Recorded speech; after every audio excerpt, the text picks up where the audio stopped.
Either way, right now we're talking about PFTs. Oh, why do we do PFTs? That kind of reasons, right? Is there any kind of lung impairment and to what extent? And then we go with, that's the diagnostic part.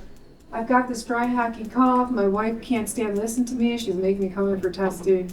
That's diagnostic. Figure out what the problem is. Therapeutic. Okay, we know you have this. Let's see, like, we know you have COPD. Let's give you some bronchodilators and then see, is this working? Do we see any improvement? Therapeutic. Here's some diagnostic questions. This all falls along with chapter 20 vegans. Okay, if you're like, where does this come from? It's pretty much falls in line with chapter 20 vegans. So there's some questions asked diagnostically. PFTs can't specifically say, oh, you have pulmonary fibrosis versus ILD. It can say have obstructive component versus obstructive component. It looks for like general categories or impairment, or do you have a mix? With the actual disease itself, you have to do further investigating, further diagnosis to determine which exact impairment do you have. And then, yeah, the degree of it, do you have more than one? Okay. Therapeutic, again, we start some kind of therapy and we're hoping to see some improvement, maybe. Though if we get bronchodilator someone with ILD, is it going to make any difference?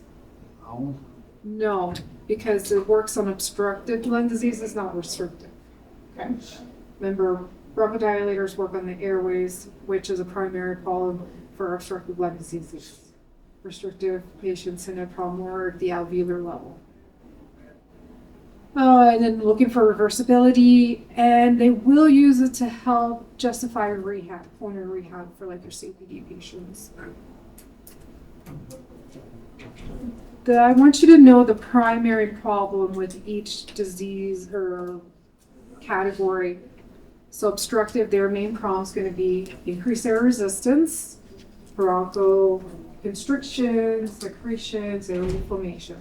Okay? We went over this last week, but we're talking about it again.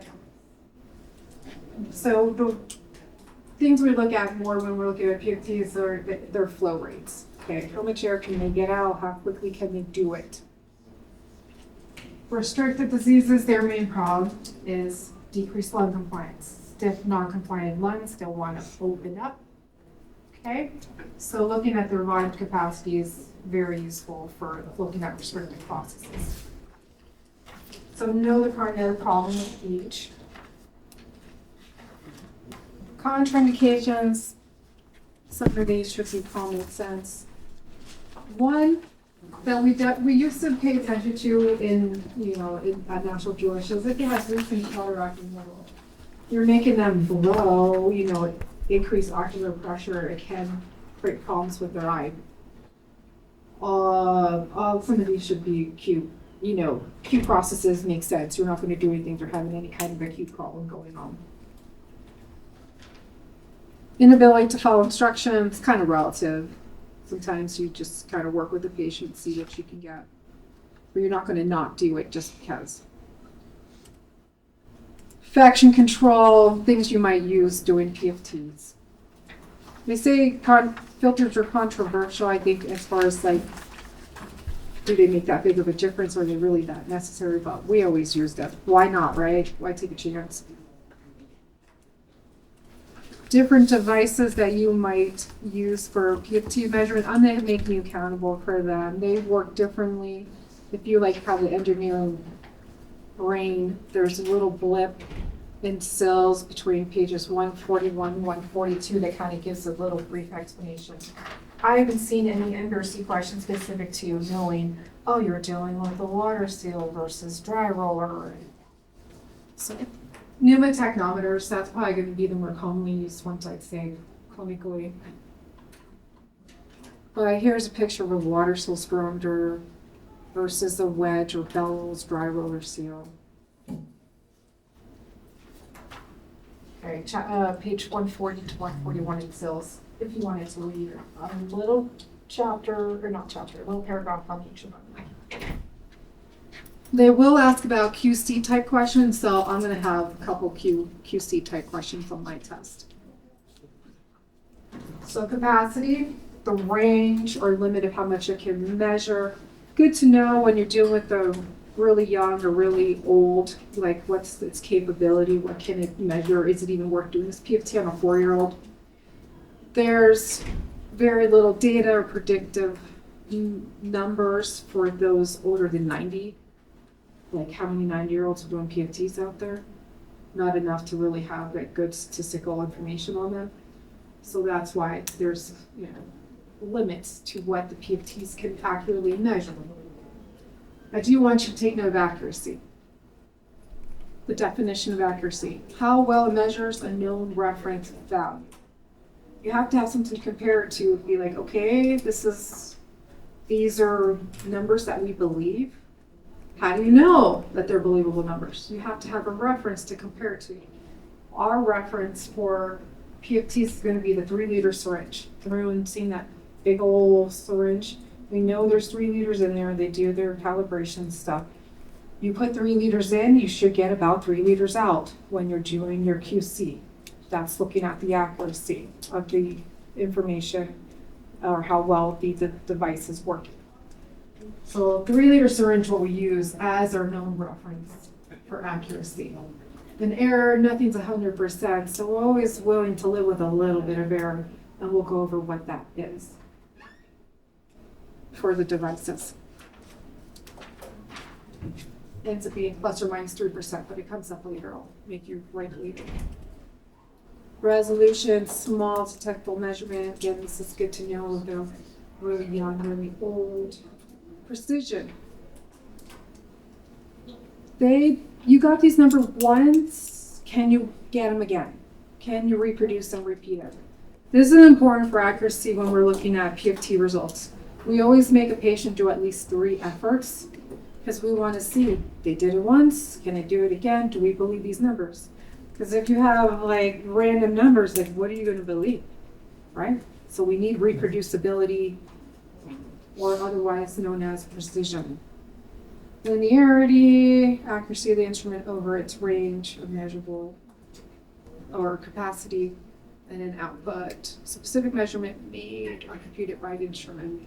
I'm looking for you to more know about accuracy and precision. Those 2 are the main ones to take away from the last 2 slides.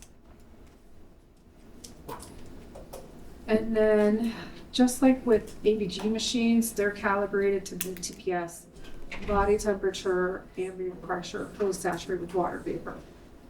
We learned about all that stuff with physics back in that class. I had to teach that last term. Man, that was rough. All the laws.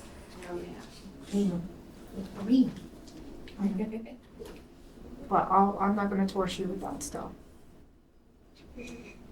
But some of this comes from all those gas laws. Let's see. This one does not show up, so it's towards the back. I want you to know about volume accuracy. I told you that 3-liter syringe is what we use to determine the accuracy of when we do calibrations on our spirometers and our PFT machines. Okay, if you put 3 liters in, you should get about 3 liters out. Give or take 3%. That's the error we are willing to live with, plus or minus 3%.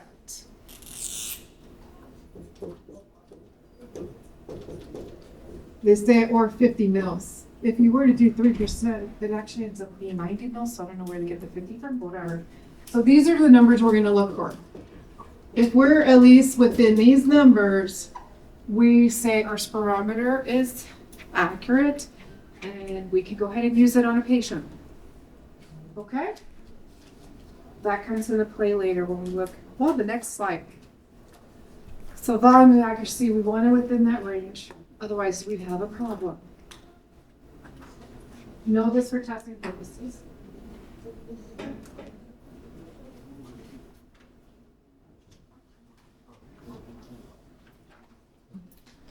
Okay, answer the next question.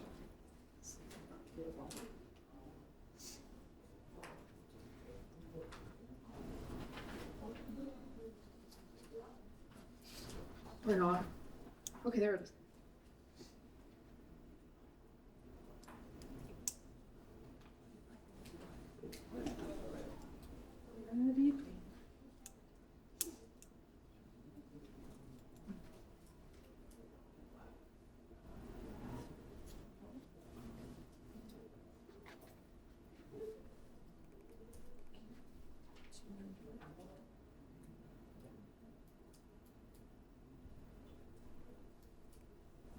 Is it B?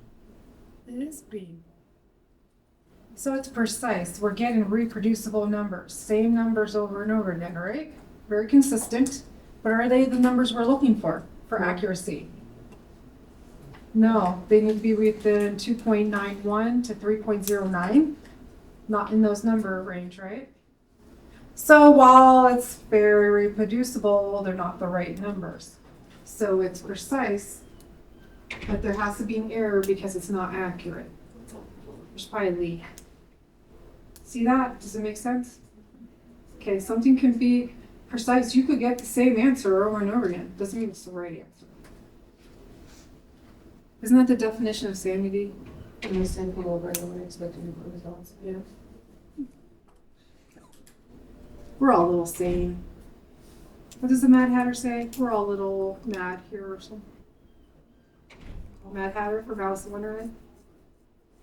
No? We all go a little mad sometimes. Wait, what? Yeah, we all go a little mad sometimes.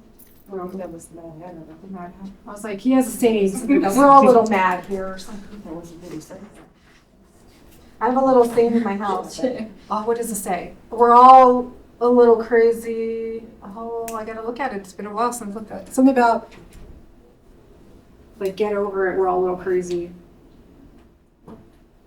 Forget it. I have to go home and look at it now and, like, report back. What does this exactly say?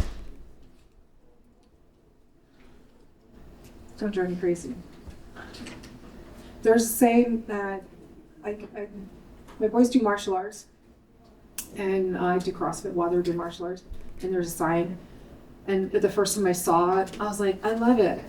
These are my people. It says, nobody cares, work harder. Isn't that so true? Nobody really cares. Yeah. Like, suck it up, do what you gotta do. Anyway, there was a saying. What's my saying? Okay, never mind. To be continued. Now we're gonna talk about PFTs because that's more important. Exciting. No, Destiny doesn't agree. We're going to talk about flow rates, lung volumes, capacities, diffusion. We're going to talk about them individually. These are different components of doing a pulmonary function test. Let's talk about simple spirometry first. This is just getting your flow rates, well, your volume, your forced vital capacity too. But we're not looking at your lung capacities with this. Let's talk about the minutes. This is where I gave you a handout that's going to be useful. It has this picture. Okay, break it out. Let's label. First of all, before we even do any labeling, you know how you do spirometry and it gives you like percent predicted? Then you're like, what does that mean? Where does that come from? So your percent predicted. Basically, they did research. And they cohorted people, someone of similar demographics, similar height, gender, age, ethnicity. And they say, okay, based off the research we did, this should be the normal values if you're in this category, just if you are similar to this demographics. And then they say, okay, when you do PFTs, you're percent predicted. If you're within 80% predicted, that's normal. So 80% of people of your similar demographics, when they did research and decided this is what normal is. That's where that comes from. The most predictive value of anything as far as lung function is your height. And I want you to know that for testing purposes. Your height is the most predictive value for your predictive numbers, however you want to write that. Height's the most predictive value when you're looking at your PFT interpretation numbers. Taller people have bigger lungs. Okay? Men have bigger lungs than women. These are just facts that have come out with research. But height's going to be the most predictive. Usually when they do PFTs, they get the height and they get the patient's weight too. Weight's going to be in context with the interpretation because someone can look like they have like a restricted process, but they could be morbidly obese. And so it's chest wall restriction from all the extra weight and not that the lungs are actually restricted. Okay?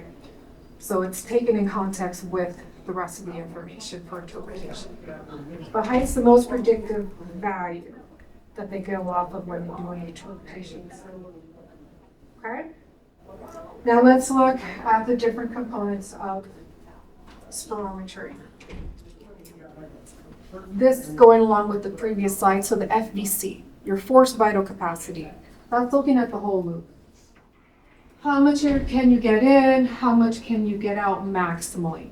That's what we're looking at with the FVC. Okay, so this whole thing's your FVC. And the actual definitions of vital capacity comes up later, but how much air can you get in? How much can you get out maximally is what we look at. Your FEV1, for some reason I don't have it like exactly labeled here. This is your forced expiratory flow, your peak flow.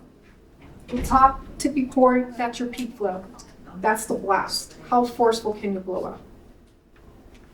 And then soon after, for whatever reason it's not there, it's somewhere around there, your FEV1. Forced expiratory volume in 1 second. How much can you blast out in the first second of exhalation? That's what that looks at. Very important number that we take a look at with PFT measurements for diagnostic purposes. So make sure you know about FEV1. How much air can you blow out in the first second? This looks at the larger airways. Yeah, looking at your larger airways. What up? This is Tina I am and her too. Yes, crew they know me. and her 7 termers. This is Miss Bailey, guys. This is our new instructor. Just wanted to come bring her by, say hi to you, so you want me here. So you know, if she in the back, she can get your tests and stuff like that too.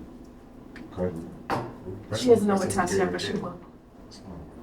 Hey, where are my tests? Speaking of, Huh? where are my tests? Okay. Yeah. Okay, come on. You know, I'm gonna keep harassing you, so I get it. Have a great day. See you later. Yeah, no, I had to wait till I found out what the instruction was going to be, because you know they was doing that PO thing, the invoice thing. Oh, yeah, they're back to doing that? They're doing the credit card. It's back to credit card. Okay, I like that better. So yeah, and then I went to go get the dean's credit card, but his has been compromised. So I gotta go up front and get. Okay. So that's the little bit of it. That's the story. Okay, as long as I have by next Wednesday. Okay, you good? Thank you. That makes sense. The bathrooms compromised. Fix that. Too many hands. Okay. This great. FEV1, larger airways, what we're looking at. How much can you get out from upper there? Then the FEF 2575, this is the middle portion. So as they blast it out and they keep blowing out to squeeze every little bit out that's in there, this is what comes out in the smaller airways. Okay?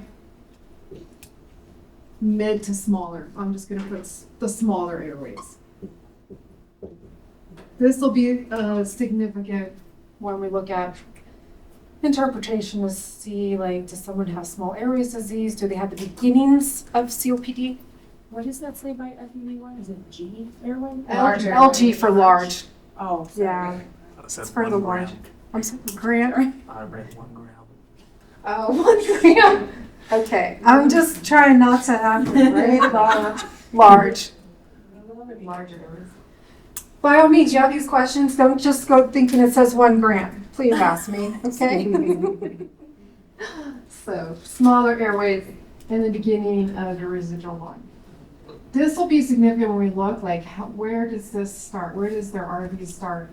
COPDers, like, their loop will stop over here, and then all of this is their RV because of all their air traffic. Where someone with restricted diseases, it'll come right up here, and there's like nothing left in there. They're emptying 2 seconds flat. So we'll look at that shift when we look at the different diseases, what the appearance takes on. Let's see. And then we have derivatives. Forced inspiratory flow, that's the breath in. Biggest, deepest breath in, take it in big and fast. MVP we'll talk about separately. And then we have the ratio. That's going to be significant for interpretation when we get into the FEV1 to FVC ratio.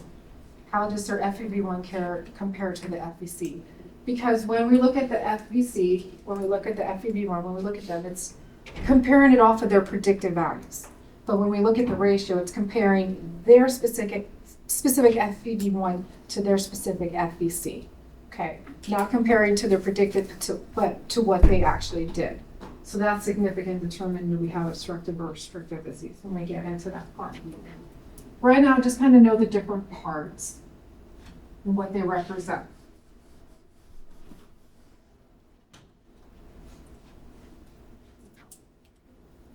For validity, yeah, to say, okay, this patient did it once, can they do it again? Do we believe these numbers? We need at least 3 efforts.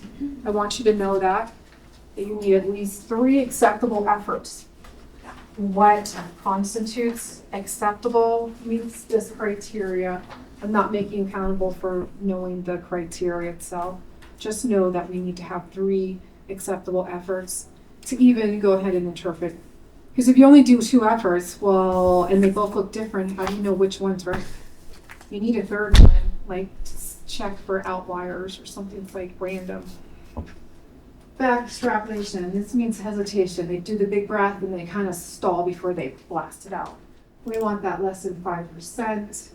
And no coughing, no major coughing. Sometimes they cough a little bit towards the end, we can still accept it, but no major coughing. Forced expiratory time. This has changed recently, but we want to see that the patient is completely empty. We look for a plateau, that there's no airflow when they are exhaling. At least 6 seconds is usually the reference for adults, 3 seconds for kiddos. Reliability. So this one, for interpretation, this does come in play. We want the 2 largest FVCs to compare with 150 milliliters of each other. 2 largest FEV1s to compare within 150 milliliters of each other. And then the 2 largest peak flows within 5% of each other. Again, you say, okay, they're close enough, we believe these numbers, and then you pick the best of them. So this is more FY, but I do want you to know you need 3 acceptable efforts to even determine if we have enough information to make interpretation of it.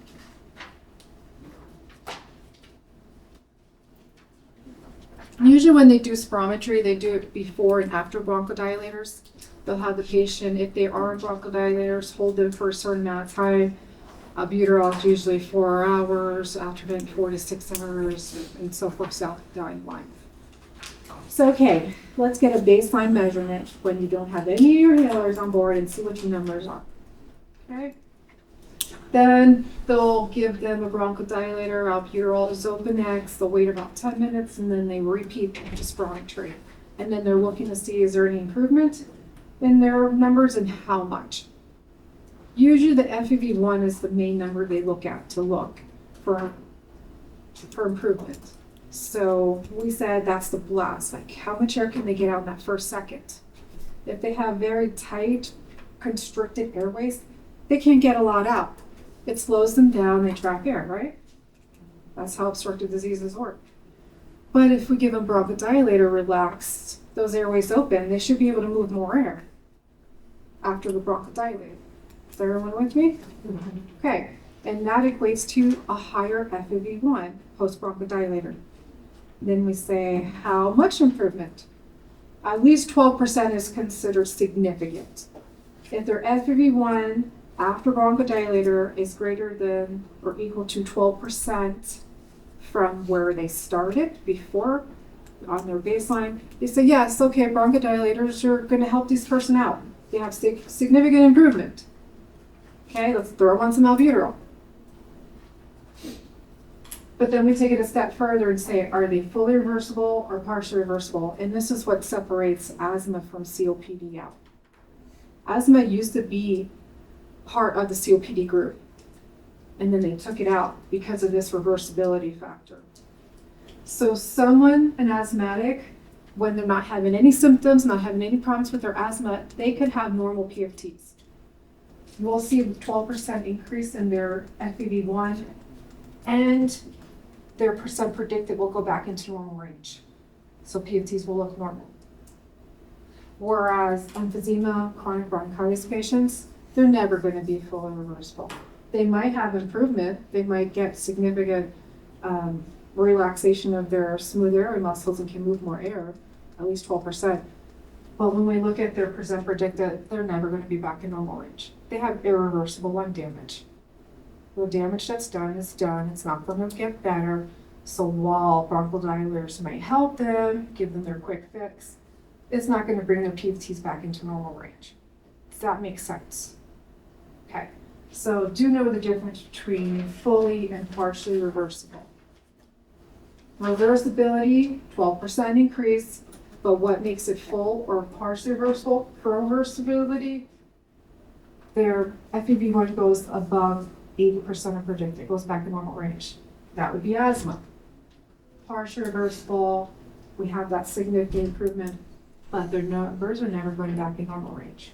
That would be like emphysema or chronic bronchitis. Okay? Anyone good on that? If not, speak up.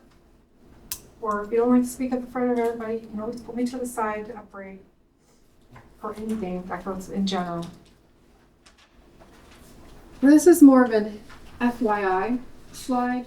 National Jewish, we would only do it before an exercise tolerance test, or you call them cardiopulmonary stress test. This is like a muscle strength endurance test. So make them breathe as deep and as fast as the same time for about 12 to 15 seconds.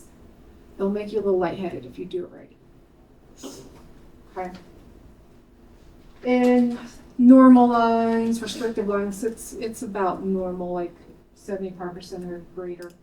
Obstructive lung diseases, as they try to breathe deep and fast at the same time, they start trapping air so badly it slows them down. So it's usually reduced in someone with obstructive lung disease. Says 2 trials. Usually we do 1 and call it good because it does make you lightheaded. Good way, a little way to tell, did the patient give a good effort? Do you need to do it again? We would take their FEV1 times 40, and that's what they should get. And not their FEV1 predicted, like what they actually did. We make them do spirometry.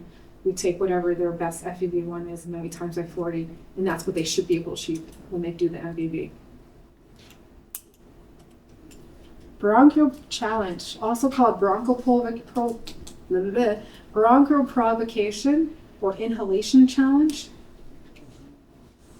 This is a test to look for hyperreactive airways. I want you to know about this. Look at that first statement. Used to confirm or exclude diagnosis of airway hyperactivity. They call it twitchy airways. Like how sensitive are the airways to when they're exposed to an irritant? Usually the irritant is methacholine. Has anyone heard about methacholine? Mm-hmm. Okay, so it causes like a histamine type reaction. We don't induce an asthma attack, but like the symptoms of asthma is what we're looking to capture. So if someone's walking and talking like asthma, but their PFTs are normal, we'll do this test to help determine are they asthmatic, and then how sensitive and asthmatic they are. So we'll give them that methacholine, and it's a blind test. We don't tell them if it's methacholine or placebo, and we give them different doses. Usually start with a small dose, and then you double the dose until what you're looking for is for their FEV1 to drop greater than 20% from baseline. So I want you to know about that. So this is how it works. You make them stay off all their meds. You get a baseline spirometry to see if you can even start, because there's parameters. If they're too low, you can't even start the test. Like if their FEV1's less than a liter, that's a no-go, or 50% predicted, no-go. You can't even start the test. Then usually we start with placebo, and they need to be within 10% of their baseline with the placebo, and then we start the first dose of methacholine. Again, start with the smallest dose, and what they do is they make them breathe on that methacholine, then they'll do spirometry, and then they breathe on the next dose of methacholine, doubling the dose, do spirometry, and they keep doing that back and forth until either they go through all the doses, or their FEV1 drops 20% from baseline. If it dropped, that means we irritated the airways enough to show that, yeah, they are hypersensitive. And then depending what dose they drop would say whether they're more sensitive asthmatic or more mild. Like if they drop on the first dose of methacholine, they're pretty sensitive asthmatic, versus it took several doses before they had a reaction. Then usually whatever the provocation dose is, we stop there. We give them albuterol, make them feel better before we let them go. give them albuterol, make sure they're within 10% of baseline, and then, okay, you're good to go. This one, oh, I saw all kinds of reactions. I've had people where their numbers were fine and they were acting like they were on their deathbed and throwing me daggers, being like, acting like, oh, it's killing them. And be like, oh, we need to go to the next nap. And they're like, what? I have to be dropped already. I feel like, ugh. Like, sorry, we're not there yet. And then I've had some where they drop significantly, like 40% for baseline on the very first dose. And I'll be like, how you feel? Oh, I'm okay. Be like, oh, that's someone not in tune with their symptoms. I've seen all kinds of things happen with those tests. Usually we would follow with a laryngoscopy, because what they'll do is they would also try to rule in or rule out vocal cord dysfunction. Because some people with vocal cord dysfunction have been misdiagnosed with asthma. It's not, the lungs aren't the problem, it's their airway. It's not wanting to open up when they're taking a breath in, and then they get symptoms of shortness of breath and all this stuff. Anyway, so know that bronchial challenge, also called bronchoprovocation, I talked about again when we talk about asthma, used to confirm or exclude diagnosis of hyperreactivity and what we're looking for. And again, we do this if we have a patient that we're thinking has asthma, but PFTs look normal. And then what we're looking for it to be diagnostically useful, the FEV1 to drop greater than 20% from baseline. Okay, those are things to know and take away for testing purposes. Where are we at?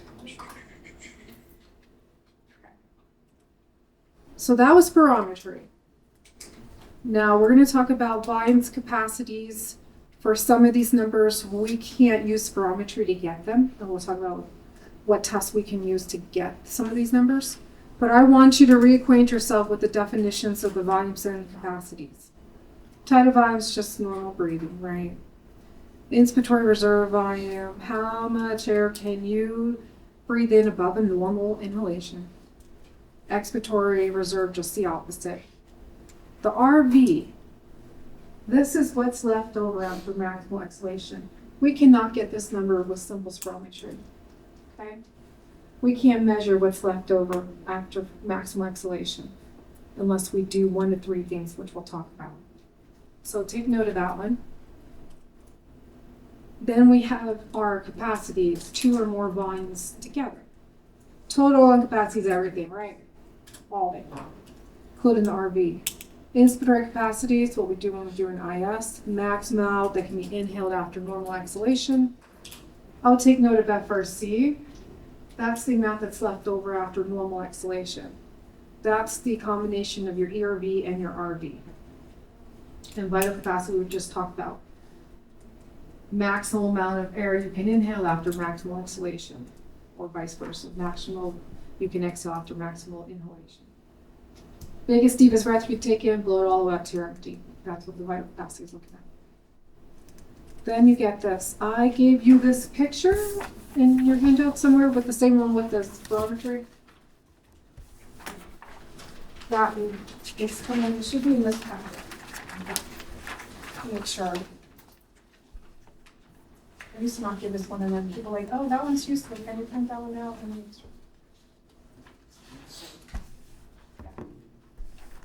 Okay, this is how my brain works. You learn the box, which I also included in here in your handout. My brain from doing PFTs works like this. I don't have the box memorized. I rationalize it from doing PFTs. Normal breathing, biggest, deepest breath you can take in, blow it all the way out to your empty. Just that's how my brain works. And then from there, I can rationalize the different portions of it. If you can't do that, reacquaint yourself with the box. I know you had to know it for last term. But there is going to be a couple questions where you're going to have to figure out, like, total lung capacity, knowing which volumes make up the different capacities. So reacquaint yourself with it. Okay, 2 questions. One's like doing a simple math, one's just telling me like what volumes make up your FRC or something like that. Okay.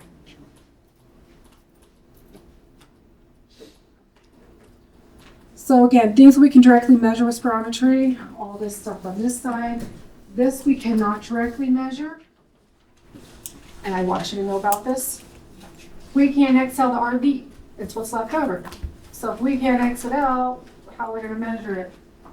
And RV is part of FRC, part of TLC. If we can't get RV, we can't get the other two, right?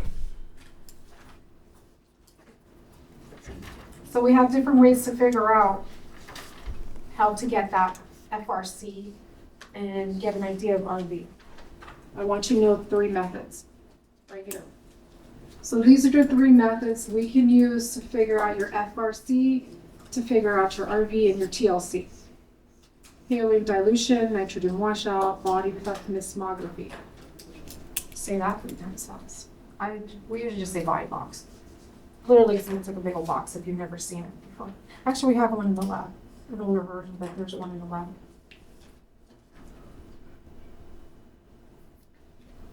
So know the 3 different ways we can get FRC. Okay, we'll talk about these, and then, I know it's hot in here, huh? And I even turned down the heat. I'd open the door, but then it's like wind tunnel out there. I think this is a little fan. Do you want me to turn it on? Try it? Yeah. Yeah. Okay. I think it's a fan and not a heater.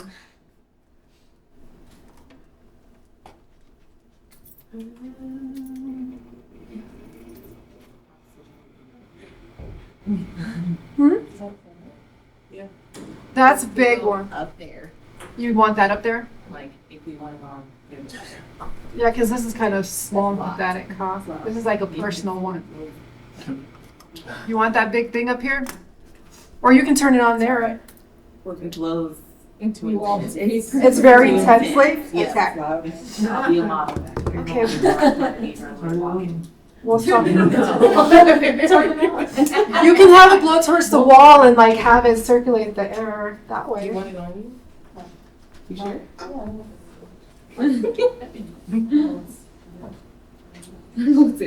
Okay. I will let everybody like regulate their own personal comfort, but we have fans and heaters if you want, okay? Helium dilution. I never worked with helium dilution or nitrogen washout, but they both have similar concepts. So you have them breathe in a helium air mixture. Okay, it's a closed system between this mixture.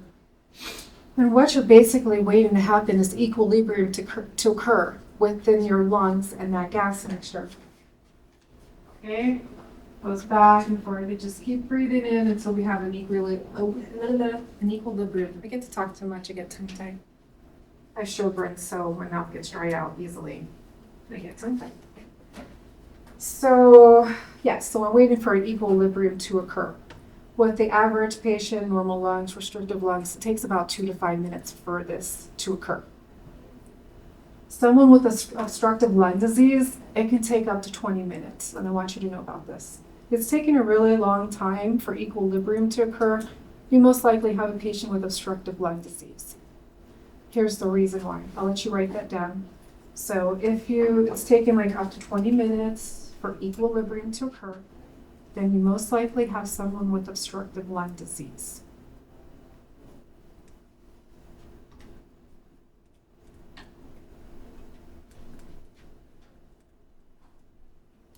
Anyone need me to repeat that? So it's taking a really long time, like up to 20 minutes for equilibrium to occur. Most likely have someone with obstructive lung disease. Because that gas mixture, it takes longer to distribute and mix inside the lungs because the lungs have lost their elasticity, right? So they fill really slowly, they empty really slowly, they empty and fill erratically. So it takes longer for that gas to get where it needs to go. And that's what slows that problem. You have some areas of well-ventilated lung units, some that are not well-ventilated, and that's why it occurs. With this one and the nitrogen washout, it'll underestimate COPDers' FRCs. Okay? That might come up on board exams. So if you want the most accurate idea of COPDers, FRC, and total lung capacity, helium dilution and nitrogen washout are not going to be your best choice. The body box is going to be more accurate. Okay, so the FRC, the TLC are underestimated in obstructive lung diseases with helium dilution and nitrogen washout. Because those two methods rely on a gas for the patient to breathe in, the body box doesn't rely on the patient breathing in a gas. Just FYI. Underestimated in what? It underestimates their FRC and TLC in obstructive lung diseases with the helium dilution and nitrogen washout.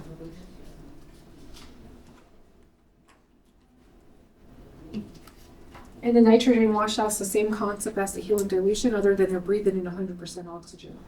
And we're waiting for the nitrogen to be washed out, like the lungs, since we are mostly 79%. I can't talk. 79% nitrogen. So you put a bunch of oxygen, takes up the space, the helium. Why do I want to say helium? It's time for break. It takes up the space the nitrogen, takes up, and it washes out the nitrogen. Okay, and then we can tell how much space is taken up in the lungs with that gas mixture, and then you can figure out their FRC. Okay?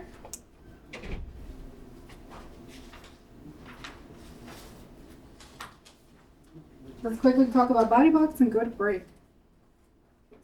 It is fun. Oh, people ready for lunch? Yeah? Yeah. Body box, this is the one that I know. Never said pork with the left two. You're like, hell yeah! Okay. This one works on Boyle's Law. You learned about Boyle's Law. Change in volume over change in pressure. Yeah, so we stick them in a big old booth-looking thing. And we know we know two things. We know the pressure in the box and the volume. We calibrate the machine to barometric pressure as well. And then when we have them do this shutter maneuver, it's a little flap that literally closes for about 2 to 3 seconds. And we have them breathe against that closed valve. And the pressure they generate against that valve correlates to their RV. So they plug into a calculation and then they can figure out what their RV is and their FRC and their TLC based off of that.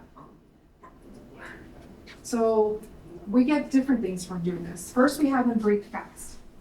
Okay, close the door off, lock them up in there, throw away the key. Where did my purple highlight? Where did my purple one go? It's right here on the side of your bag. It's hiding. Ah. So we have them breathe fast, and we get these overlapping loops for those of done PFTs. So familiar? That's measuring air resistance. You have it breathe like that, and this gives you air resistance. Depending on the shape, tells you what's going on. So someone with restricted disease looks straight up and down. There's no resistance. They don't have problems with noise, right? Someone with obstructive lung disease, I've seen them look like these big old loops. The more that's laying down, the more air resistance there is in the lungs or in the airways. So this is like normal. Someone with restricted disease, someone with obstructive disease takes on a different pattern depending on how much air resistance is in there. Usually have them do that faster panting, then you close the shutter, and that's where you get what they call the TGV, the resting gas volume, and then that's how they can figure out total lung capacity. Yeah. Let's leave it there. We'll talk about diffusion and all the other stuff when we come back.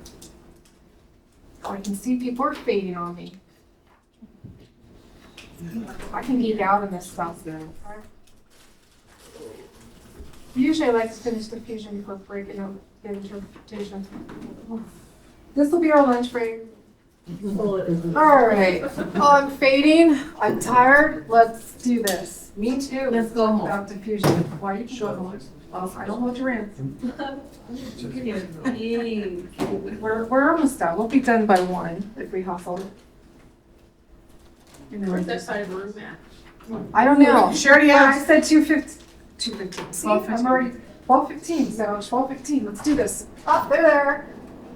You're there. Come back. Most of you. Where's Jessica? Don't Rude. I put the air on, so she's so better in here. Okay, diffusion.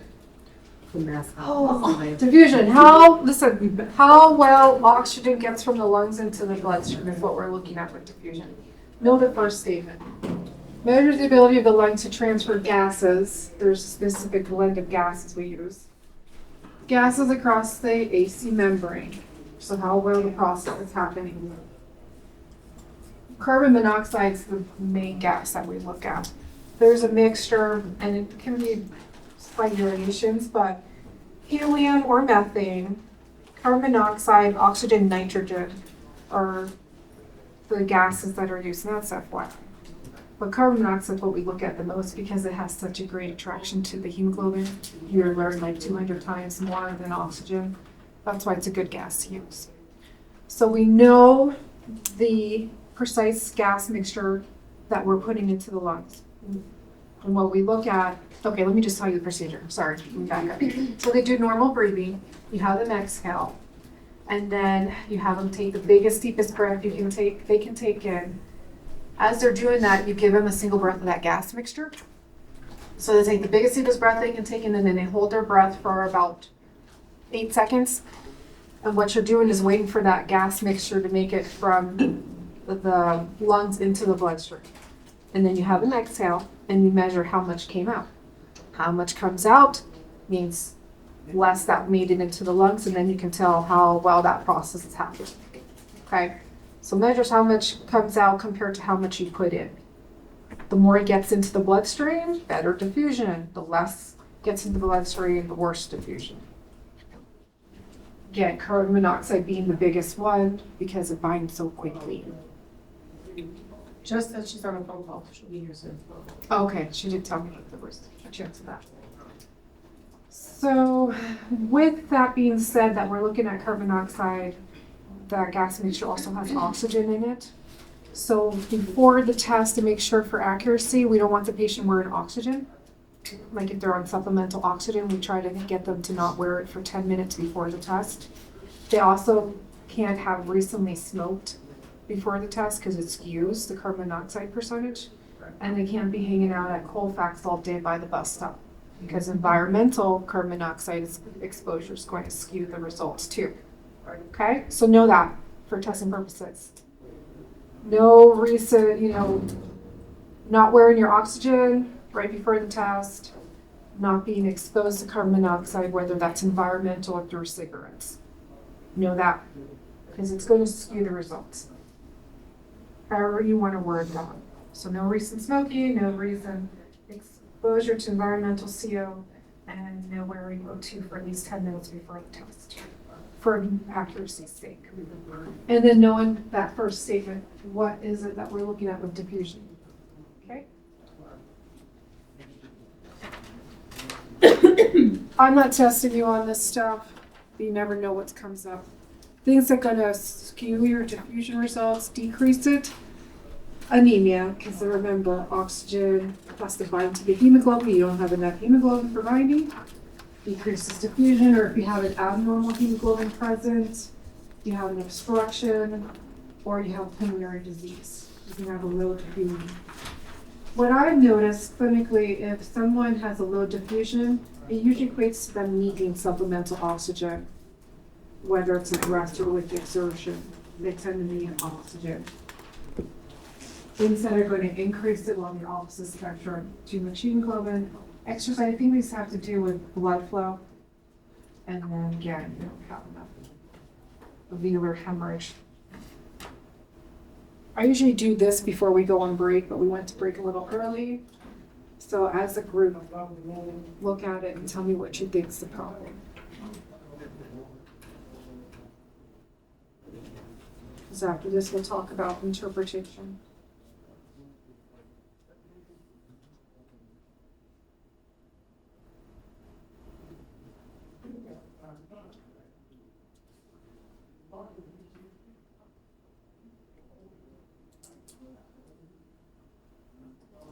Environment, the bus driver. Yeah, you're taking the bus stop for too long. So yeah, environmental exposure of carbon dioxide. Yep. Because the bus is his main form of transportation. Everything else about it is normal, so why would he have air diffusion? It doesn't add up.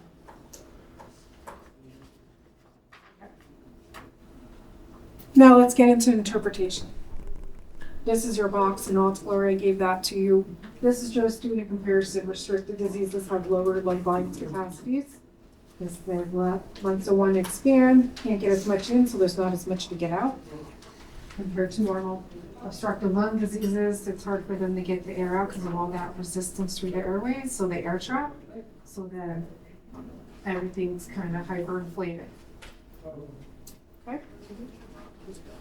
When we're looking at values, when we're looking at our lung volumes capacities, 80% to 120% of predicted are considered normal range. Less than 80% of predicted, as you can see with this lower lung volumes capacities, less than 80% predicted equates to restricted lung disease. Those that are hyperinflated and trap air, their predicted value is going to be greater than 120 because you can't get the air out. Okay, normal range 80 to 120. So know this for interpretation. Pictures can tell you a lot of things. I can look at a spirometry, a flow volume loop, and be like, oh, this looks obstructed, this looks restricted. Just by looking at the loop without looking at the numbers. It can tell us a lot. This scooping, I see this scooping, I call it a pork chop. It looks like a pork chop. You see this scooping, that's someone with obstructive lung disease. This is their normal reference value. This is where they should be. This is where they are. As they try to blast the air out, they have so much air resistance, it slows their exhalation down. It creates that scooping effect. Inhalation's not the problem. They can get a nice big deep breath in. That's when they try to get the air out. It's hard for them too. With restricted diseases, they usually look like kind of tall and skinny. Okay, they can't get as much air in, so then there's just not as much to get out, and that changes the way the appearance of the loop as well. Here's a bunch of different diseases overlap, so you can kind of get an idea. So green is going to be normal. Normal. Emphysema, over here, you see all that scooping? And look at this, you see how far, like this is where a normal, someone with normal lungs, where their RV begins. Look at where someone with emphysema, their RV begins. All that air trapping. This is why you get hyperinflated lungs, flattened diaphragms on chest x-ray, barrel chest. They can't get all that air out. Okay? Hyperinflated lungs. Bronchitis, there's some scooping, but it's not to the effect as emphysema. Purple, this is chest wall disease, so maybe hyposcoliosis, something where you have chest wall restriction. So they can't get as much in, there's not as much to get out, so it looks small. This is someone with pulmonary fibrosis. So it kind of gets tall and skinny looking, and look how close they are to the RV. They exhale and they're empty in 2 seconds. There's just nothing there. Can't get the air in, there's nothing to get out. So depending on the shape of the loop and where they are in reference to where the RV begins gives you an idea without looking at any numbers. What disease process you could have going on. So this normal, restrictive, I'll talk about this in a moment. This is just crap. Maybe we're coughing through it. You can't interpret that. Obstructive airways. So now variable obstructions. They will ask you that about that report.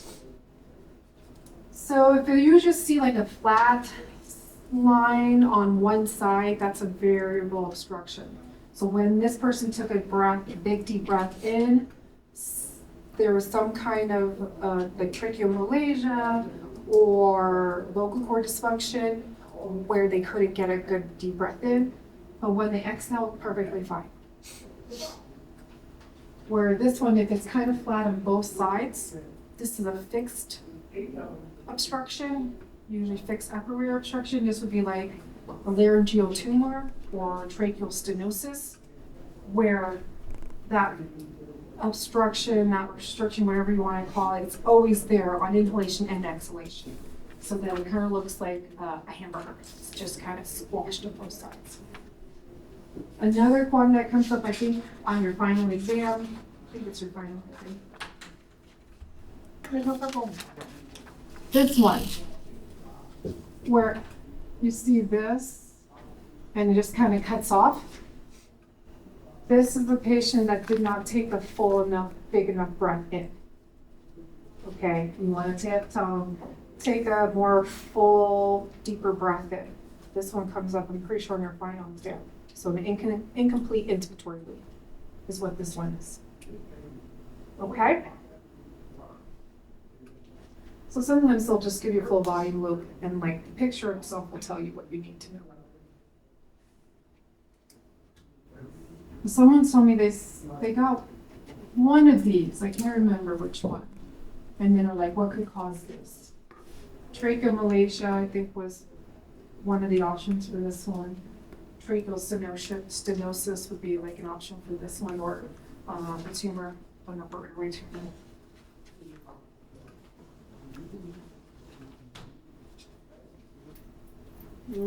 This is just showing the difference in exhalation time.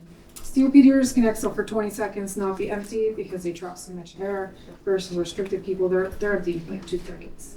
Average person, 5-6 seconds, something like that. We already looked at normal. You always have to look at normal to figure out when something's abnormal. So here's the criteria for normal for interpretation. FVC greater than or equal to 80% predicted. Same with the FEV1. Ratio greater than or equal to 70%. This should be all at the end, towards the end of your lecture guide. I guess stuff didn't print out of your lecture guide, so it's in the back. If you look at the back of your lecture guide, it should be all back there, okay? So this is normal. The reference value for your FEV1 that looks at the smaller airways is 60%. So greater than or equal to 60%. And then your TLC, FRC, RV, and then 80 to 100% projected. That's normal. Get comfortable with normal so that you know when something's not normal. Everyone see where that is in your lecture guide area? Okay. Obstructive, again, look for the scooping. FVC could be normal or less than 80% predicted, because remember, they don't have problems getting the breath in, so that can make the whole FVC look a normal range. But when you look at this is always low, okay, because of airway resistance. And when you look at the ratio, comparing the FEV1 to the FVC, it's always low. Something to take note of. Sometimes your FEV1 could be in normal range, but the FEF 2575, the smaller airways, will be low. So this is small airways disease or the start, the early signs of emphysema coming. Sometimes they'll pay close attention to this number to suspecting the patients has emphysema, but it's not showing up yet in the larger airways. And then they're hyperinflated, so their volumes, capacities are going to be higher than they should be. Okay?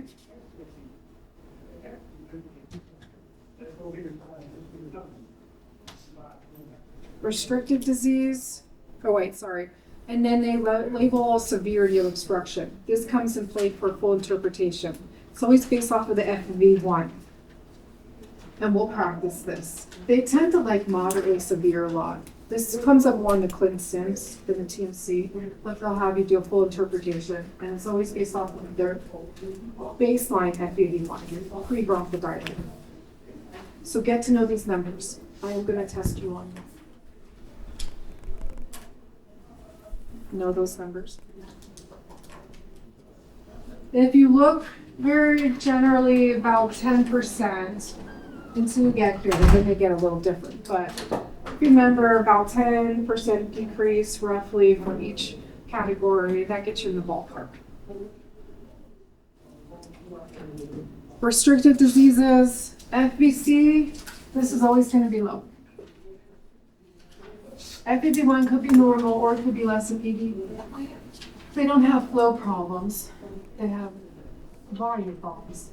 They can't get much in, so they can't get much out, so this could look lower than it should. But when you look at the ratio, it's gonna be normal.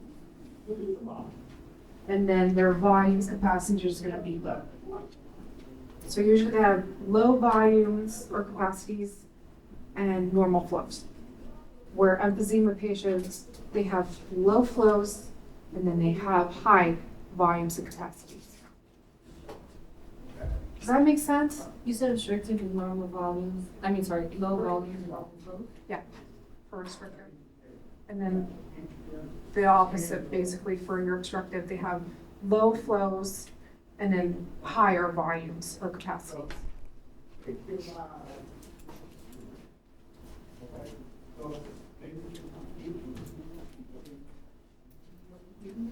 And then there, if you have a large airway obstruction, kind of looks kind of squished. We already talked about that a little bit. I want you to know about exhaled nitric oxide. This comes up. You might know it as FeNO, fraction of expired nitric oxide. You've heard of FeNO? Okay. So this is a test that they'll do for asthmatics. Has anyone ever, there's different ones out there, but you usually have to exhale steady for a few seconds. There's like a little, looks like Dora the Explorer. Sometimes with the little kids would say, okay, keep Dora, because she'd be like an air balloon, keep between the lines so that they exhale steadily. So what it's measuring is nitric oxide, which is a byproduct of the eosinophils, okay? And it is elevated when there's a lot of airway inflammation, okay? So if you have an elevated FeNO count, it equates to increased airway inflammation and uncontrolled asthma. Because the primary problem with asthma is airway inflammation. That's the primary, when we talk about asthma. It's primarily an inflammatory disease.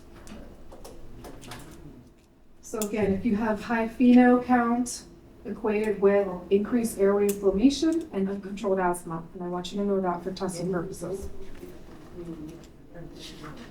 I'm sorry, what did you say? What was the last part you said? So increased FeNO by exhaled nitric oxide equals increased airway inflammation and uncontrolled asthma. Okay. This is how they determine if they need an inhaled corticosteroid or if they need to up the dose on an inhaled corticosteroid, because that's the primary maintenance drug for asthmatics.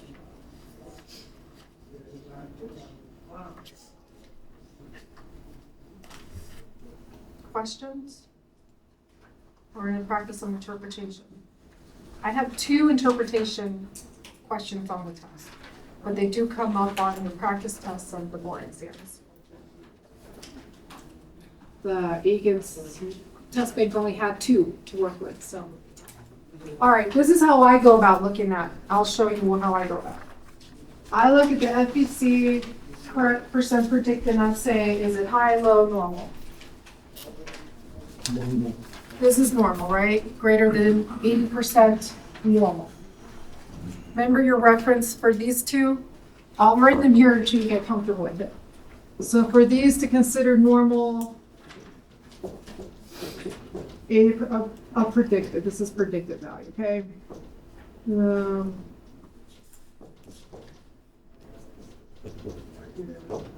For this one, the reference is 70%.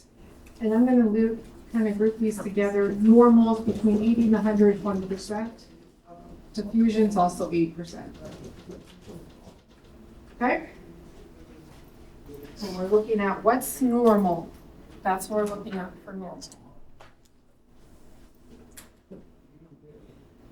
FEC, bless you, excuse me. 95% greater than 80, so we're normal, right? Yeah. Are you with me? FEV1, 92%. Normal. Normal. So this is just normal, but let's just double check. The ratio, 93%. Normal. You have to know normal so that you know when you come across abnormal. So this is normal. What's normal? This is what we want to see. Okay, now let me show you something not normal. So ready for me to go to the next one? Anytime you're like, I don't get it, let me know.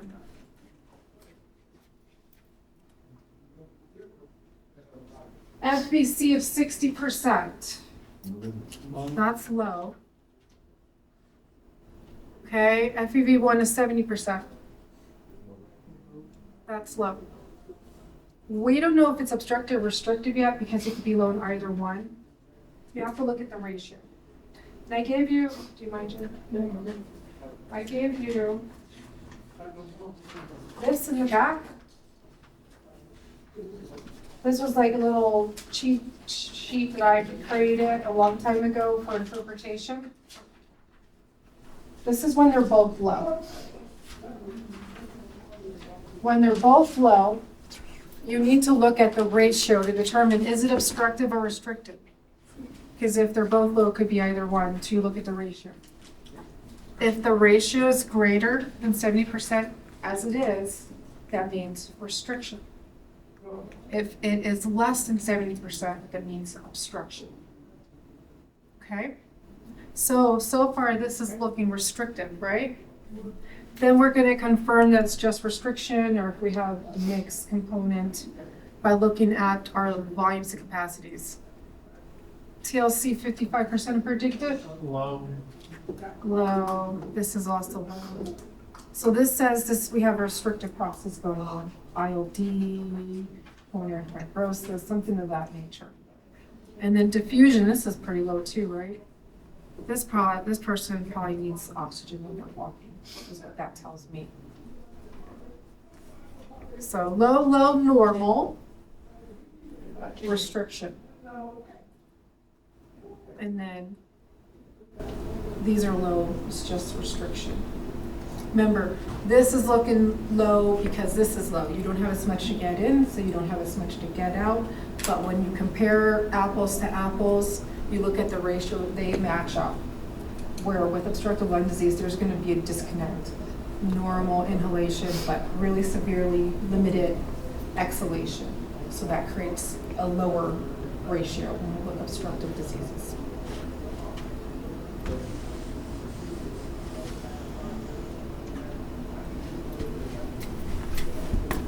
Okay, let's just look at pre right now. So FVC 76%.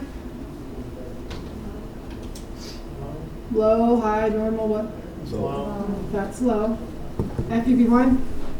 Low. Low, again, we don't know which one until we look at the ratio. Here's the ratio. Low. Low, so what does that tell us? Obstructive. Obstruction, right? And then let's look at our other numbers to see which way it's trending. TLC is still normal range, but if we look at FRC and RV, those are greater than 120, right? Yep. So that's high. That's a good amount of air traffic. So low flows, high volumes, that's obstructive lung disease. So let's take it a step further. So we know we have obstructive lung disease.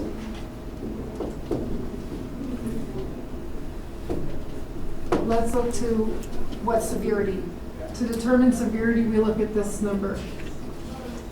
62% of predictive. Is it mild, moderate, severe? Moderate. Moderate. So this patient is moderate obstructive lung disease. Now we're going to look to see, do we have any improvement with bronchodilators?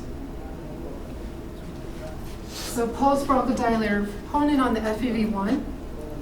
Post-bronchodilator, here's your percent change. Do you remember what number we're looking at to say significance? This one's 12. People get this one confused. The 20% is going to be for the methacholine challenge, the irritant challenge. We want to see the FEV1 drop more than 20% from baseline. But for bronchodilator response, the number is 12. Is 25 greater than 12? Yeah, so we have significant bronchodilator response, right? But we look back at the ratio. Is this normal? 73% predicted, is that normal? Still low. So that means we are only partially reversible. Yes, we have a significant change, greater than 12%, but their percent predicted did not go back into normal range. So that means it's only partially reversible, which we expect to see with the COPD.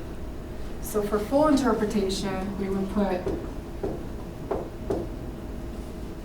partially reversible, moderate obstruction. And they'll make you do that mostly on the clit sims more than the TMC would say. Does everyone see how we had significant bronchodilator response? They didn't go back to the normal range, so that's why it's only partially reversible. Does everyone see that? Alright, so partially reversible, moderate obstructive disease.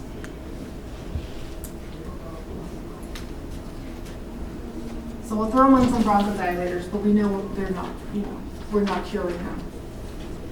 We're just helping them out as their disease continues to progress.